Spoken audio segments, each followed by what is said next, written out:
Шефот на дизајн во Apple, Алан Дай, заминува во Мета. Раководителот за дизајн на корисничкиот интерфејс на Apple, Алан Дай, ја напушта компанијата и преминува во Мета, пренесува Bloomberg. Кариерата на Алан Дай во Apple. Раководна позиција. Дай го презеде тимот за дизајн на кориснички интерфејс во 2015 година, кога поранешниот дизајнер на Apple, Џони Ајв, премина на позицијата главен директор за дизајн, Chief Design Officer, и оттогаш ја извршуваше таа функција. Улога. Дай е дел од Apple од 2006 година. Тој работеше на дизајнерските надградби на iOS, iPadOS, macOS, watchOS и visionOS. Најнови проекти. Најново, тој помогна во развојот на интерфејсот на Vision Pro и го надгледуваше во ведувањето на редизајнот Liquid Glass во iOS 26 и macOS 26.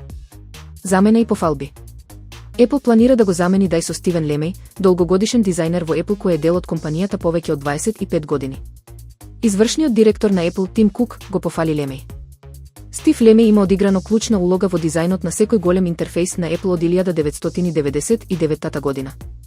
Тој секогаш поставува извонредно високо ниво на квалитет и ја отелотворува културата на соработка и креативност на Apple. Премин во Мета.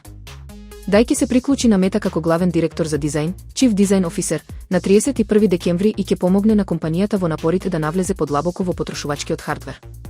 Тој ќе раководи со новото дизајнерско студио на Мета, надгледувајќи го дизајнот на хардверот и софтверот, со фокус на унапредување на уредите на Мета како слушалки и паметни очила со вештачка интелигенција, AI функционалности.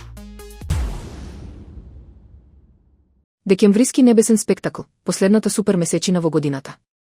На 4 декември ќе блесне третата и последна супер месечина во 2025 година, позната како студена месечина. Ова е ретка небесна можност за љубителите на астрономијата. Причината за феноменот. Супер месечината настанува кога полната месечина се совпаднува со точката Перигеј, моментот кога природниот сателит е најблиску до Земјата на својата орбита. Поради ова, месечината изгледа поголема и посветла од вообичаено, до 14% пообемна. Кога и каде да ја наблюдувате?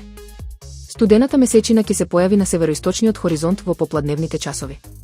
Изгревање во Скопје, предвидено е за околу 15 часот и 8 минути. Залез, месечината ќе тоне назад под хоризонтот помеѓу 8 часот и 9 часот следното утро. Небесни соседи и значењето на името. Овој декемвриски феномен ќе формира впечатлива небесна композиција. Месечината ќе направи триаголник со јатото Плејади и портокаловата звезда Алдебаран, дел од созвездието Бик, видлив ќе биде и Јупитер, како и зимското созвездие Орион Ловец. Името студена месечина потекнува од традиционалните култури, бидејќи се јавува во периодот кога температурите опаѓаат и зимата се приближува. Следната полна месечина, наречена Волчја месечина, ќе се појави на 3 јануари 2026 и исто така ќе биде супер месечина.